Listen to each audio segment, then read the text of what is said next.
Bonjour, c'est Baptiste. Alors aujourd'hui, je vais vous parler de la photo et on va parler de comment ça peut être un moyen pour se distraire. Alors la photo, moi, c'est quelque chose que j'ai commencé, j'ai même fait une période des études de photo.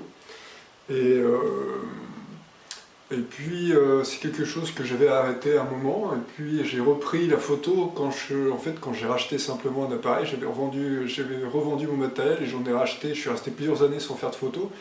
Et j'en ai racheté un nouveau là maintenant que ça s'appelle un Fujifilm X-T10, c'est un hybride en fait. C'est-à-dire c'est plus petit qu'un réflexe, mais dedans il y a un capteur de réflexe, donc ça fait des bonnes photos. Au niveau technique en tout cas, les photos sont de qualité. Et puis, alors je ne sais pas si vous avez regardé un petit peu, si vous suivez un peu mes vidéos, vous avez vu que je me suis lancé en fait une sorte de petit défi de 30 jours, faire une photo pendant 30 jours, une photo fraîche. Une photo par jour pendant 30 jours et je l'ai publiée sur Facebook. Et donc c'est ce que j'ai fait pendant 30 jours. Le petit défi en question s'est terminé dimanche dernier, donc dimanche 16 octobre. J'avais commencé le vendredi 16 septembre et ça fait donc un mois de photos que j'ai publié une fois par jour sur Facebook. Et puis qu'est-ce que ça m'a appris ce petit défi-là? Eh bien, déjà ça m'a appris que c'est là qu'on peut voir éventuellement l'utilité d'avoir éventuellement, vous savez, un smartphone, un truc comme ça. Premièrement, ça m'a appris ça, parce que quand on veut faire une photo, moi, donc le défi c'était de ne jamais louper une seule journée, enfin de ne pas faire une journée sans photo. Donc j'ai fait vraiment une photo tous les jours, une photo fraîche, c'est-à-dire que je prenais vraiment une photo toute fraîche, et que je postais sur Facebook. Je prenais pas par exemple 15 photos un jour et puis je les étalais comme ça. Tous les jours, j'allais prendre une photo. Et donc ça m'a appris ça, c'est-à-dire que à sortir l'appareil, même s'il n'est pas bien gros l'appareil que j'ai, là, je l'ai acheté justement parce qu'il était assez compact en fait. Mais on s'aperçoit que sortir son appareil, des fois on a envie de sortir simplement avec les deux mains dans les poches et puis pas aller s'encombrer avec du matériel, on a envie d'y aller nez au vent sans prendre de matériel. Et c'est là que la problématique, si on s'intéresse à faire régulièrement des photos et qu'on veut publier régulièrement des photos, c'est là que la problématique du matériel imposant vient à l'esprit. Et c'est là qu'éventuellement un smartphone, c'est là que ça peut avoir vraiment son utilité dans ce cas-là. Ce smartphone, vous l'avez dans la poche et puis vous pouvez mettre les deux mains dans les poches en même temps, donc ça c'est bien pratique.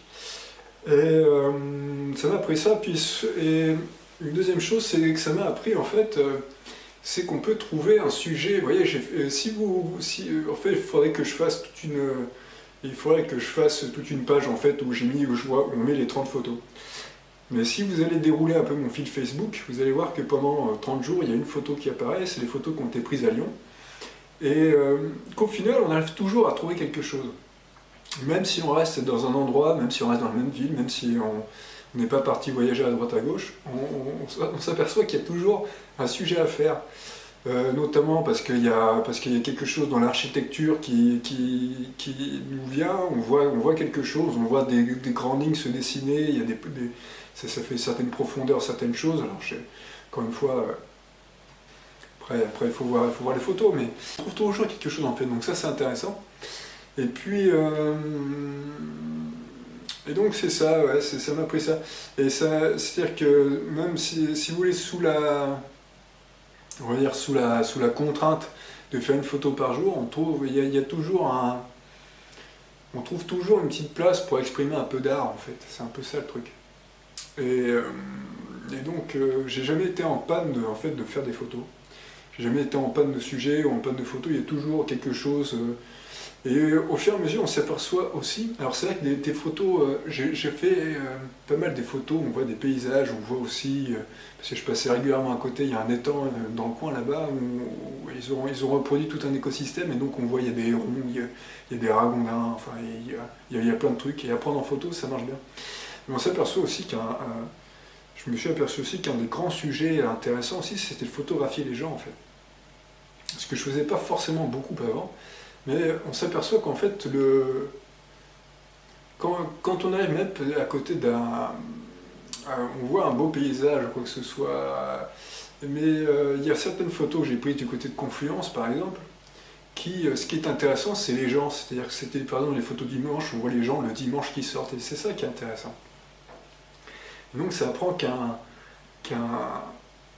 et vous allez me dire c'est logique, mais ça apprend un très bon sujet de photo, ça peut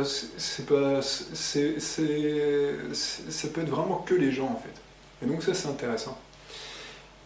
Et puis après, bah oui, c'est photographier, mettre un peu de couleur dans ses photos, des choses dans ce genre-là. Même quand il fait gris, c'est peut-être essayer de trouver un point de couleur, ou justement ça peut être la couleur grise, quoi. Et ça c'est intéressant aussi. Puis donc c'est un bon moyen aussi c'est un bon moyen de se distraire en fait. Au final, on se prend un petit peu au jeu de par exemple de baisser l'appareil pour faire des photos un peu plus comme ci comme ça, de faire des panoramiques, des choses dans ce genre-là. Donc moi je trouve que la photo c'est un bon moyen de, enfin c'est un moyen sympa de faire de l'art en fait. Mais c'est entre le journalisme en fait, c'est entre le journalisme, le témoignage quoi, entre le reportage et l'art, et l'art. Et c'est-à-dire que c'est moins, au niveau artistique, c'est quand même très poussé la photo. Mais après, si on compare par exemple avec le fait de faire un dessin, une peinture ou quelque chose qui sort vraiment de notre création, ou alors même quand on y réfléchit, quand on fait de la peinture, par exemple, ou quand on fait un dessin, qu'on reproduit un paysage. Avec la photo, il suffit de faire clic-clac, d'essayer de faire entrer la lumière qu'on veut, d'essayer de cadrer un peu l'affaire, mettre des profondeurs, des perspectives, des trucs, des machins, pour que ça fasse une photo agréable à l'œil. Mais c'est un art différent que faire de la peinture, par exemple. C'est différent. Mais ça reste quand même, ça reste créatif, quoi. On peut faire des choses assez amusantes. Et puis on peut. Et puis ce qui est intéressant derrière ça, en fait, c'est quand on retouche la photo sur ordinateur, en fait. Alors moi, j'utilise GIMP, c'est un logiciel de retouche gratuite. C'est l'équivalent c'est un Photoshop gratuit, en fait, GIMP, qui est très puissant, honnêtement, qui est vraiment très très bien. Et puis, ce qui est intéressant, c'est de retoucher la photo là-dessus. Alors les retouches que je fais, moi, c'est des retouches qui sont légères, en fait. C'est-à-dire que je ne fais pas des grosses retouches, mais j'y ai pensé, je me suis dit, il y aura peut-être moyen de faire d'autres choses. Mais c'est retoucher, par exemple, c'est faire bien la balance des blancs, des trucs dans ce genre-là, ça reste quelque chose d'assez agréable à faire, en fait, ce genre de choses-là.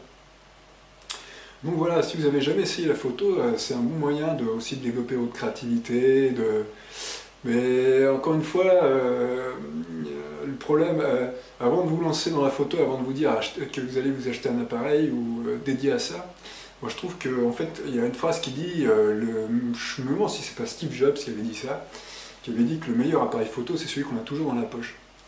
Et puis, bah, c'est vrai, parce qu'en fait, c'est vraiment la contrainte que j'ai eue des fois, c'est-à-dire qu'il fallait prendre l'appareil photo, on n'a pas envie forcément de le prendre, et puis il faut se balader avec l'appareil photo, même si on n'a pas envie, quoi.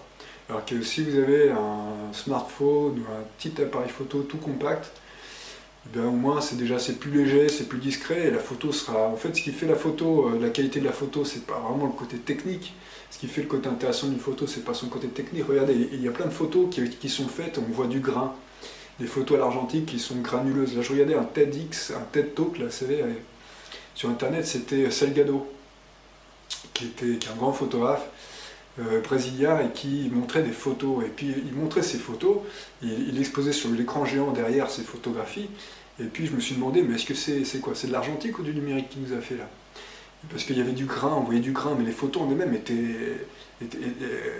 en fait, c'est l'histoire qu'elle racontait, et ce qu'elle montrait, vraiment, parce que lui en plus, il photographie les gens, mais vraiment, lui c'est un peu humaniste, un peu, quoi. Et vous voyez qu'il y avait du grain, donc ça fait la photo techniquement, elle n'est pas parfaite, mais ça fait un bel objet, un peu vintage, un peu. Et donc, quand on dit que les appareils produisent du grain, on voit par exemple tel appareil produit du grain, etc. Donc on dit que la photo est moins bonne. En fait, ce qui est intéressant déjà dans la photo, c'est le sujet de la photo. Et en fait, au niveau technique, limite on s'en ficherait presque, quoi. C'est-à-dire qu'il faut quand même que ce soit bien, qu'il y ait la lumière, qu'on voit ce qu'on voit, qu'il y ait le contraste qui soit bon, que la luminosité soit bonne. Mais au-delà de ça, il n'y a pas besoin d'avoir un truc hyper perfectionné pour faire de la photo, quoi. Juste un petit machin, je suis sûr que avec un smartphone dans la poche et que vous pouvez sortir à un moment où vous avez un sujet à prendre en photo, par exemple si vous voulez prendre une photo, vous avez un sujet à prendre en photo, c'est 100 000 fois mieux qu'un appareil un peu plus perfectionné, même comme celui que j'ai là, qui fait des super bonnes photos, mais qu'il faut se balader, quoi. Il faut l'avoir à la main, quoi. Et donc ça veut dire qu'on des fois on n'a pas envie de le prendre. Donc voilà.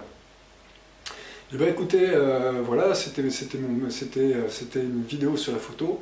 Si vous avez aimé cette vidéo, bah, laissez-moi un pouce. Merci de l'avoir suivi. Abonnez-vous si vous souhaitez, ça me fera plaisir. En plus, ça fera connaître mes vidéos sur YouTube.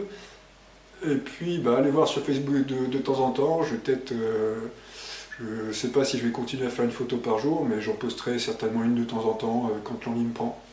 Voilà, merci de l'avoir suivi. Passez une bonne journée et à bientôt. Salut!